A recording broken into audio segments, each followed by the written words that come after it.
This week on IQ Times, we were lucky enough to have BigFishJoe from Bond Protocol to hop on a short call to talk about their project. IQWiki and Bond Protocol have integrated each other on their website, and overall they are a very solid project whom I am personally fans of. Bond Protocol is a permissionless system that enabled the creation of Olympus Pro-style bond markets for any token pairs. Their mission is to be an incredibly neutral, permissionless platform that is solely focused on providing bonds as a service to meet the needs of a DeFi community. Bond Protocol offers innovative features that differentiate themselves from other bond protocols such as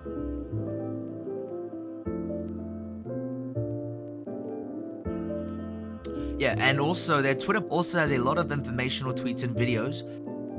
If you're an avid degen, then that page is a good place to start. Their Medium is also frequently updated with their DAO versified show notes. They currently have 2 episodes, so you definitely give them a try. Yeah, and so I won't hold you guys any longer. Enjoy the episode. Yeah, okay, so I guess we'll start off with the first question. So yeah, can you provide us with a short introduction about yourself and how you started working for Bond Protocol? Hey everyone, Joey, BigFishJoe. I lead BD, customer operations and strategy here at Bond Protocol. My journey to Bond Protocol has been a long and winding one. My background's in electrical engineering, specifically in integrated circuit design and semiconductor manufacturing. Ended up getting into B2B SaaS, working within kind of like the MarTech space in a hybrid solutions engineering sales role, but was really drawn to business development in the sense that you got to see how the sausage is made across marketing, product, engineering, sales, and you had your hands in a little bit of everything. I ended up working for a couple of companies that ended up selling or IPOing, but had always been drawn to crypto and DeFi. I had a number of friends that were pretty early to Bitcoin. Way back in the day, I had participated in ASIC design for like Bitcoin mining specifically, even though at the time I had no idea what the concept was. It was just kind of projects. But DeFi Summer really pulled me into the DeFi realm. Ended up working part-time at Olympus DAO, where I helped build out the Olympus Pro team and product, as well as business development processes. And after a year or so, Olympus Pro spun off into Bond Protocol, which is now an independent entity. But yeah, it's been a long road, but really enjoyed how I got here. Cool. So did you say you mined Bitcoin like early on? Yeah, I had helped some friends in some ASIC and IC design, as well as like Arduino microcontrollers specific for like in the early stages of Bitcoin mining. At the time, I didn't know really what it was or how it was working, but it was just kind of spot help and advice on design in some of those aspects. Nice. Because I used to also mine Bitcoin as well, but I took it the wrong way. I used to mine on a bad laptop, but so I asked some forums, like they were like, dude, you shouldn't really do it because you're like wasting money on electricity.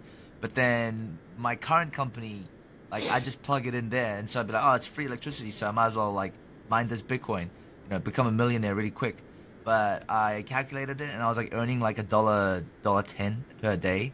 So I was like, oh man, I don't know why everyone's so fussed about Bitcoin, but that was like years ago, but here we are now. So, sorry for the random. For me, we were just using free electricity from our dorms to try and power it, but it wasn't a very efficient operation, I'll tell you that much. No, but that's, everyone has to go through that, I guess. Mm-hmm.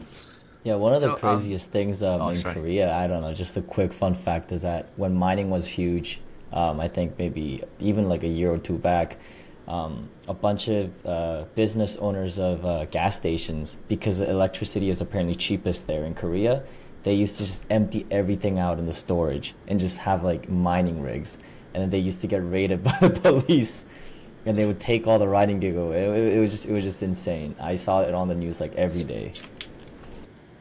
Man, those old guys knew what they were doing, bro. So on to the next question. You're the B dev there. So can you explain to us what Bond Protocol is? Yeah, we offer treasury management solutions to all crypto projects. And so we have 2 main facets of our product.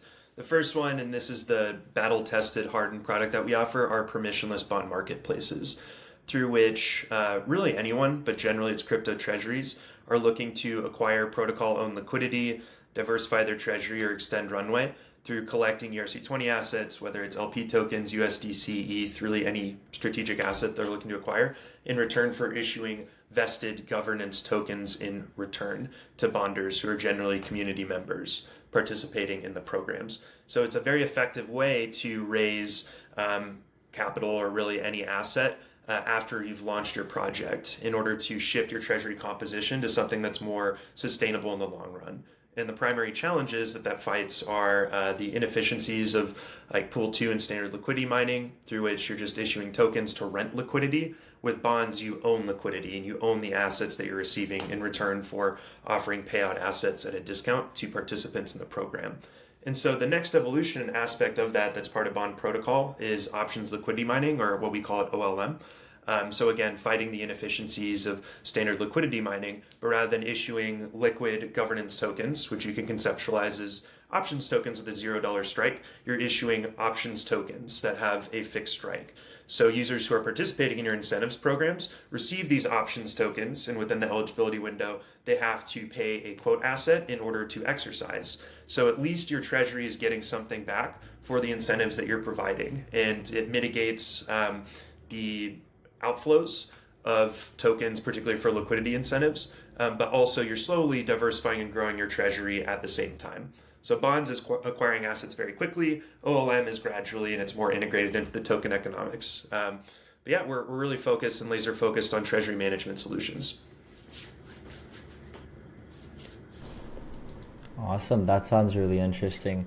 I guess one thing I wanted to kind of dig into is the idea of permissionless bond marketplace, right? So, a lot of permissionless, projects are becoming really, really trendy. But what made you guys want to go into, the permissionless bond marketplace in specific? We wanted to make it as easy as possible for really any crypto project, whether they're large or small, to spin up bond programs and OLM whenever they wanted to. We didn't want to be a middleman, and part of our experience at Olympus Pro, we're having to set up and launch contracts on behalf of our partners. It was a long process. They had to come back to us to manage it, which introduced just a lot of hiccups in how the programs are managed and run. So we're handing the keys to the kingdom back to projects. And while we want to be there to support them, we don't want to get in the way in any way, shape, or form. And so from the BD side, this will lead to more, bottoms-up adoption and growth of Bond Protocol, but also leads to a much better customer and project experience. Yeah, so I read your white paper, and it seems like you guys are trying to solve inefficiencies in the market. So if there was someone that didn't know what bonds were, how would you convince them? How would you pitch it to them? And what are the benefits of using bonds? That's a great question. We try and frame it within the context of core treasury management principles of capital preservation, liquidity, and growth, really in that order. So what we want to do is ask them, where are incentives and token emissions being allocated?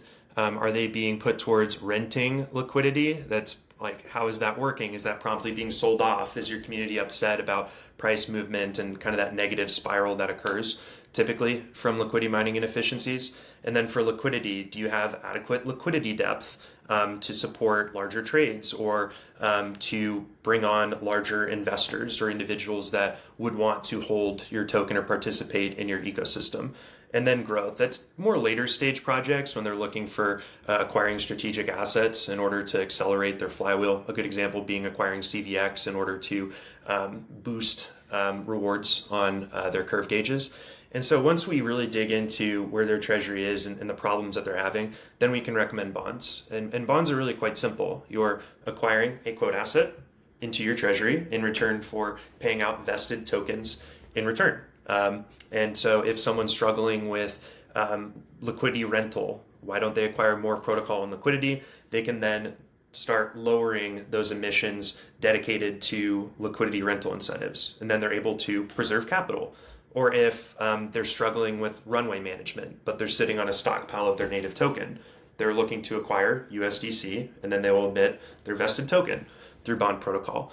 And so it can either be acquiring a lot quickly, or it can be more of a continuous program with Bond Protocol, and over time their treasury composition will shift away from what's typically mostly their governance token, not enough protocol and liquidity, to protocol and liquidity. Emissions are being controlled, ample runway to support product growth and funding contributor compensation.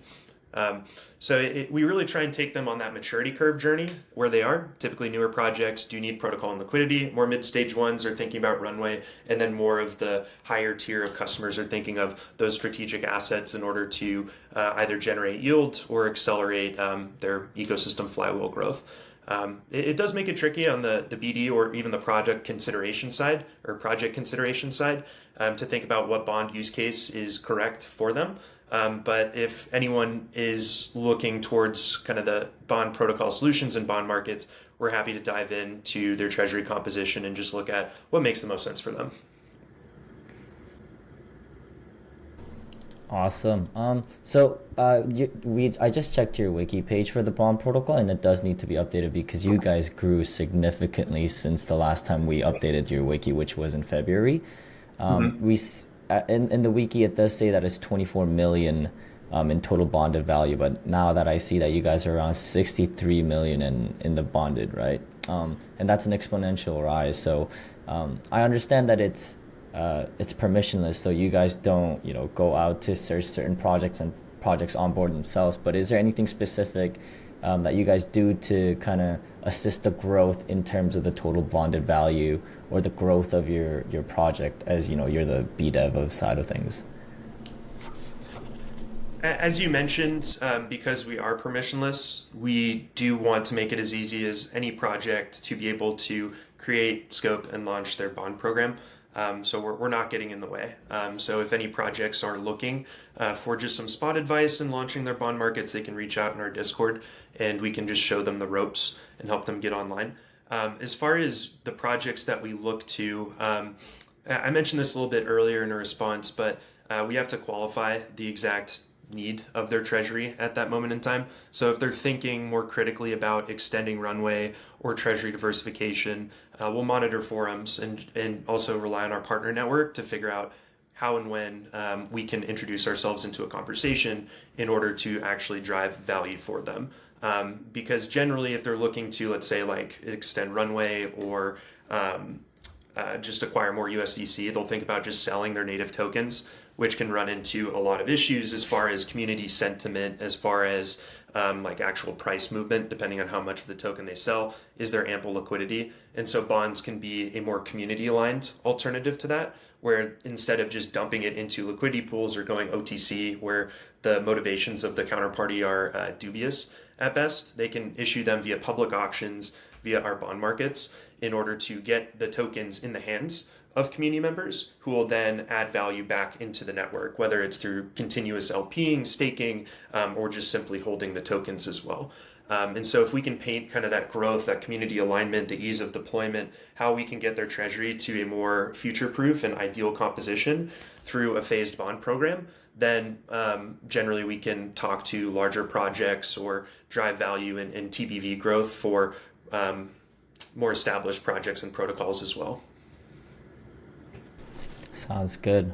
Wow, I mean, I'm still looking at the growth, and it's really, really amazing to see you guys grow so fast.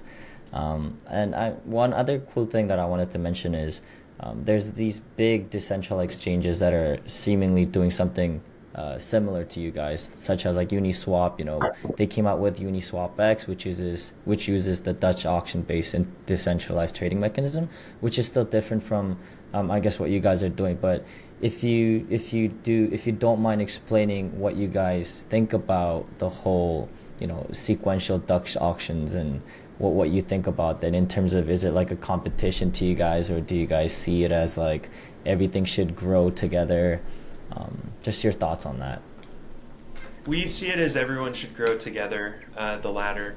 It feels good that we've inspired a lot of auction design, particularly with Dutch auctions, dating back to our Olympus and Olympus Pro days, but now with Bond Protocol. So our sequential Dutch auctions contracts are tried and true, whether folks are using our actual bond marketplaces or forking our code in order to launch custom bonds or their own Dutch auction mechanisms. we see it as just driving broader ecosystem value and recognition for Bond Protocol. But the way our sequential Dutch auction works, it's pretty simple, and you can see it if you go into a specific bond marketplace in our DApp. Discount will slowly rise of a bond over time until a user actually bonds into it. And so there's competition between bonders in order to bond at the best discount, but not have someone else come in and bond before you, because then at that point, the discount will decrease into negative. And so then when it ticks back up positive, the bonders who are competing within the marketplace will know, hey, that was the point that the other person bonded. I need to go a little bit lower in order to bond into this market. And it creates more competition, which leads to better discounts for the market, better exchange rates for the issuers for their bond market. And so this is a great mechanism for especially price discovery. If projects are unsure of demand of their token, launching a sequential Dutch auction bond market will allow them to gauge this is what price people are willing to bond into our bond markets, and therefore we would be able to increase capacity to a certain amount. Or if we were to go through alternative routes for capital raises, this is what generally the market would demand, and this is the competition for the actual bond market. So you can see with tokens with a lot of liquidity and high demand, discounts from sequential Dutch auction types of mechanisms, whether it's ours or another one, are going to be quite tight. For smaller projects that have less liquidity or generally less demand, discounts will typically be higher for a Dutch auction type mechanism. But it is what underpins bond market, or all of our bond market, not all of our bond marketplaces, but our most tried and true sequential Dutch auction bond marketplace. Awesome. Yeah, I mean, speaking of competition, I don't know if you've noticed, but because I work for IQ Wiki, and we have our own native staking called High IQ, so you can stake your IQ token. So we have a bunch of stakers that actually really compete on when our bond is available. And when it's not up on the time that they think it should be, I get a bunch of DMs. Hey, where's the bond? Where's the bond? And as soon as it goes live, it's just gone. Like it's just up for grabs. So it's crazy to see how fast and alert these guys are, and it's really good to see that it's working and that it's healthy. And one other cool thing that I noticed is that I see that you guys ramped up to launch your OLM, which is Options Liquidity Mining product. I know it's fairly new. And you guys I think it's still underway, but I would love to hear some more stuff about it and details around that. By the time this is live, Options Liquidity Mining will be live. We're pushing it live and deploying contracts today on Mainnet and Arbitrum, which we're very excited about. But the general concept of Options Liquidity Mining isn't new to crypto and DeFi. It's been around for a number of years. I think the first project to explore it in earnest was Keeper Network with Andre Cronje. So they had implemented that as part of liquidity rewards and incentives. You would get OKeeper. You would have to pay, I believe it was Dire USDC, in order to exercise that token in order to claim the underlying keeper. But this was extremely effective for them. In Bull and Bear, they're able to acquire millions of dollars for their treasury. I think it was up to 6 million over the course of 2 years. It got put on ice for a bit, the concept did. It faded away a little bit, and at the beginning of this year in 2023, Bunny was one of the first projects to then introduce options liquidity mining as well for their lit and OLIT tokens. And then Tapioca DAO ended up scoping and launching their own token economics plan. They should be going live soon, but it was launched, or at least announced, to a lot of fanfare for their token economics model, and it created this groundswell of interest in options liquidity mining as a more sustainable solution for not only acquiring treasury assets, but mitigating the negative impact of standard liquidity mining. And the way that options liquidity mining works, even though there's different flavors, I talked a little bit about this earlier, is rather than issuing liquid tokens as incentives, and so this could be liquidity incentives, bribe incentives, contributor incentives, really any type of token incentive that you're putting out there, it can, instead of being a liquid token that is probably just going to be sold once it's unlocked, you're giving them an option. And so as part of that options token, there will be in our implementation an eligibility window from which the recipient would be able to exercise that options token and their American style options, but then also a strike price. So those users will have to provide a quote asset in order to exercise the O token if it's should be in the money. And then they're able to claim the payout asset after exercising.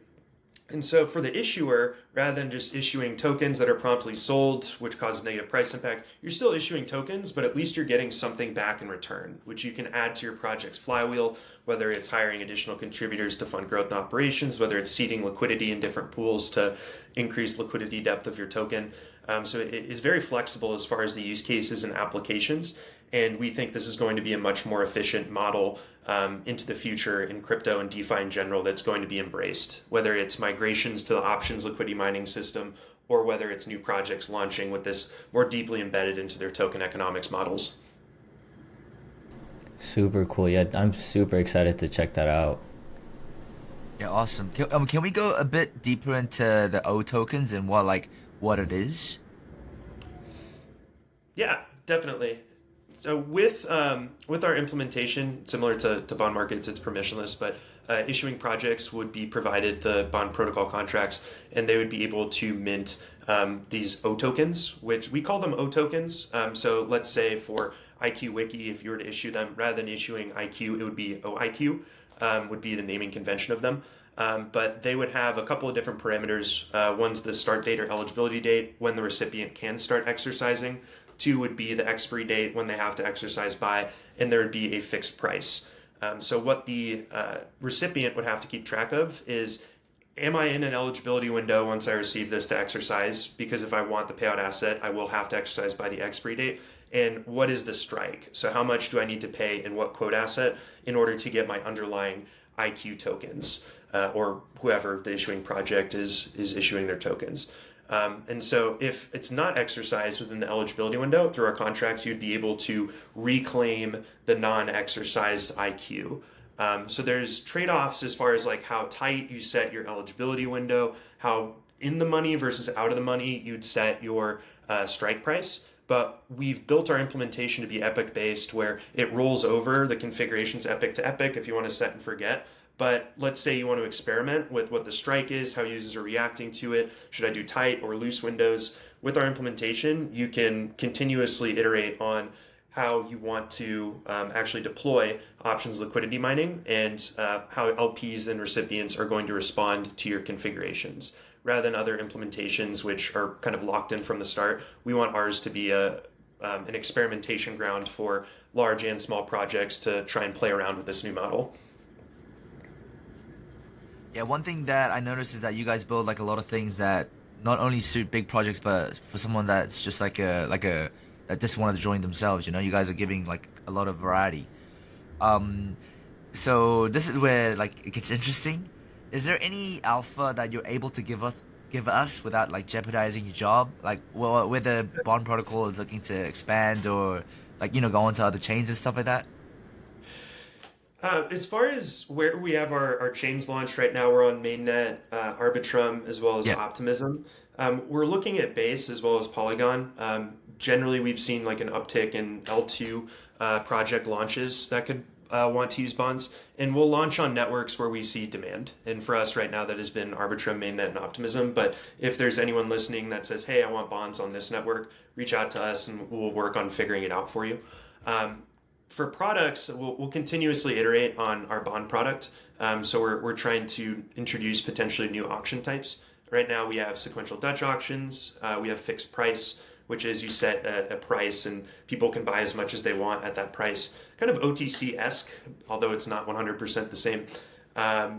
Oracle bound bonds. So whether it's Oracle SDA or Oracle fixed discount, if you wanted full control over where your discounts could get for the market, it does have the Oracle dependency, which can introduce complexity, but we have that as well. But we're looking to add new market types to our portfolio, as well as try and see what other use cases can auctions unlock, not just in crypto and DeFi, but I guess more broadly within the crypto landscape, whether it's specific to real world assets, whether it's specific to NFTs.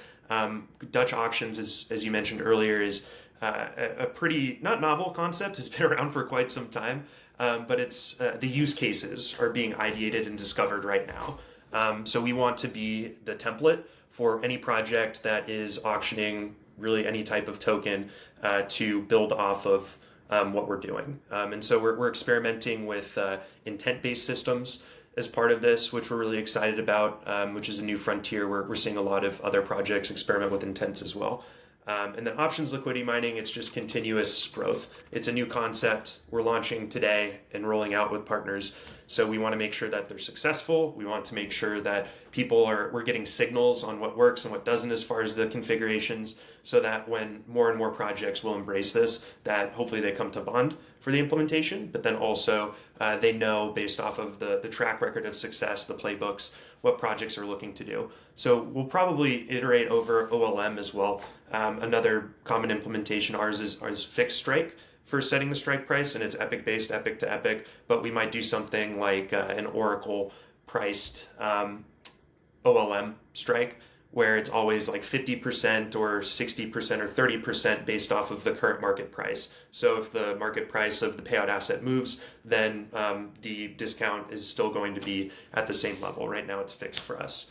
So we're seeing some cool implementations of OLM that aren't using Bond, that are more custom builds, and we still want to make sure that Bond's implementation is as flexible as possible for any project and it meets all the requirements. But yeah, just to summarize, continuing to iterate over our Bond product, exploring how auctions and what we've designed can be ported as building blocks to new use cases across crypto, and then options liquidity mining, making sure that we evangelize and set up this model for success across the crypto landscape. So, for example, I am part of the BDev team for Frax Finance, and I wanted to, reach out to you guys. This is just an example. I wanted to reach out to you guys. What is the best way to sort of get, I guess, onboarded on Bond? Do I go to your main site, or should I go onto your Discord and open up a ticket? What's the best way? What's the best efficient way? Discord to ticket. The route would be going on Twitter. Please give us a follow. And then from Twitter, you can get a link to our Discord. From Discord, you can open up a ticket to get in touch with our team. But I'm also at BigFishJoe in Telegram as well as Discord. If you want to shoot me a DM and throw some ideas at me, ask me questions, more than happy to answer them related to bonds. As like a B2B or DAO to DAO type of organization, we'll shoot you straight. We're not going to force bonds or our products on you if it doesn't make sense. We take a very consultative approach. So if you're not sure, if you're confused on any of the concepts, we want to make sure that you come to a well-informed decision on if bonds, OLM, or anything else we've built will make sense for you.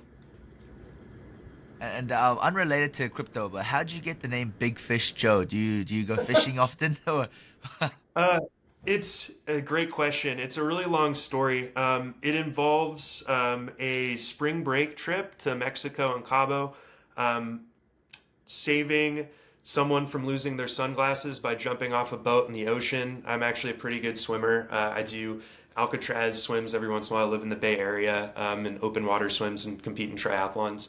And my friends started calling me the fish, and yeah, one thing led to another, and I actually have a tattoo of a fish on my body now. I can't show it on camera because it's in a location on my body that I don't want to display here, but yeah, my friends call me the fish. I'm wearing the fish hat right now, actually. So yeah, it's just become my spirit animal and my ethos. well, the Alcatraz, the routes. Isn't Alcatraz the world's the America's most securest prison? Isn't that it? It was a long time ago. It's right off of San Francisco. If you've been to San Francisco and looked out from the marina into the ocean, they call it the Rock. It's like the giant rock that's out there. It's about 1.5 miles offshore. So they have a famous, they have a lot of famous stories around Alcatraz of people trying to escape. Did they get out? Did they not? But now it's just more of a tourist destination. And they host triathlons every year or swims every year where folks can dive into the very cold San Francisco Bay and try and swim to shore. Man, that's awesome. Andy, are there any questions that you want to ask before we ask him the final question? I think it's not necessarily a question, but I would love to actually have or organize a Twitter space on IQ Wiki where we invite you guys with all the other bonding protocols and kind of have a discussion on how what their experience is and what feedbacks and stuff like that, to kind of introduce what you guys do. I think it would be really interesting seeing your growth with your new launch of options liquidity mining. Just to loop back, I think that would be very interesting. But no further questions. Just thank you so much for your time, Joe. Absolutely. I appreciate the opportunity to speak to the IQ Wiki community and to both of you. So thanks so much. Yeah, man. Thank you, man. So yeah, the one last thing. I feel like you've already said this, but is there anything you'd like to tell the viewers, just like as a wrap up? That's a great question. We would appreciate if you would check us out on Twitter or come into our Discord and ask questions on Bond Protocol and what we're building. But we're also very receptive to feedback from really any builder in the DeFi space around where we want to take our product. Everything that we've developed has been based off of customer as well as builder feedback on what they need for their projects and what problems they're having in managing and growing their treasuries. So if there's anything, even if it's a crazy idea, options liquidity mining was born out of a crazy idea that came out of one of our top customers. Let us know, reach out, be vocal if you want to see us build something. If you don't like something that we're doing, we're figuring it out, as are pretty much all of us building through the bear and trying to make it to the other side. And at the end of the day, we're only successful as our customers and our partners. And so with that in mind, please be vocal, please reach out to us and let us know what you think. All right, sweet. Well, BigFishJoe, thank you so much for your time. Hopefully our viewers will definitely give you a follow. Yeah, I guess. Yeah, thank you for joining, man. For sure. Thanks so much, y'all.